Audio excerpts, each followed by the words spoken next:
Recognize the gentleman from California, Mr. McClintock, for 5 minutes. Thank you, Mr. Speaker.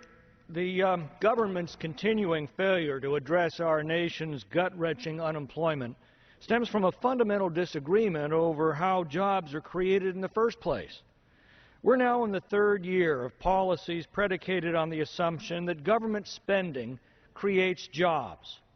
We squandered 3 years and trillions of dollars of the nation's wealth on such policies, and they have not worked because they cannot work. Government cannot inject a single dollar into the economy until it's first taken that same dollar out of the economy. True, we see the job that's saved or created when the government puts that dollar back into the economy. What we can't see as clearly is the jobs that are destroyed or prevented from forming because government has first taken that dollar out of the economy. We see those millions of lost jobs in a chronic unemployment rate and a stagnating economy. Government can transfer jobs from the productive sector to the government sector by taking money from one and giving it to the other. That's at the heart of the President's plan to spend billions of dollars to hire more teachers and firefighters and police officers. But these temporary government jobs come at a steep price.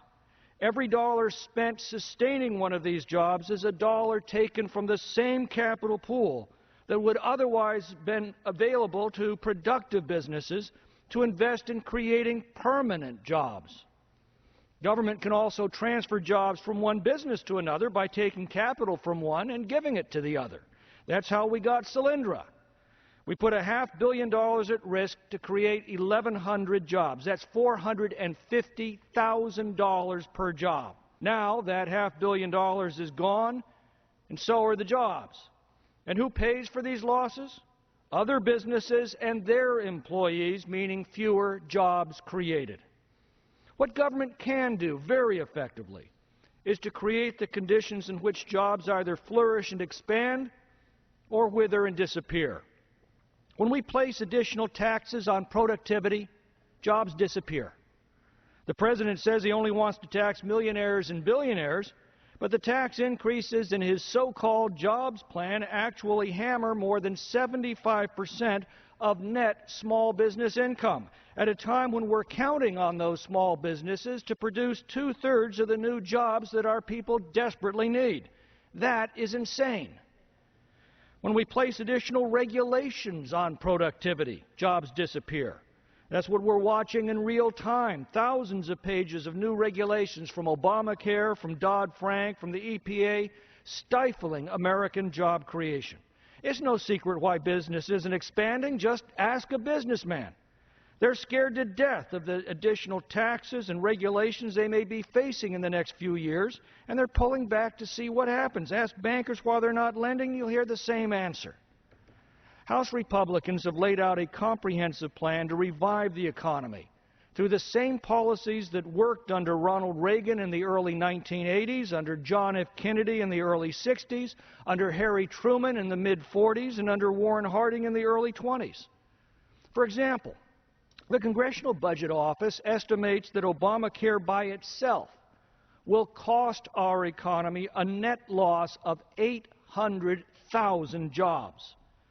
A few weeks ago, the Natural Resources Committee received testimony that just by getting government out of the way and opening up American energy resources to development, it could create 700,000 jobs and $660 billion of direct revenues to the national and state treasuries.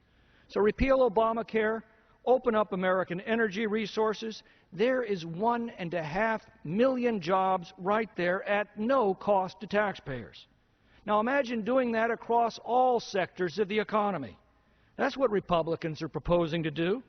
The fact that the President doesn't even recognize this as a jobs plan leads me to conclude that he simply doesn't understand how jobs are created in the first place.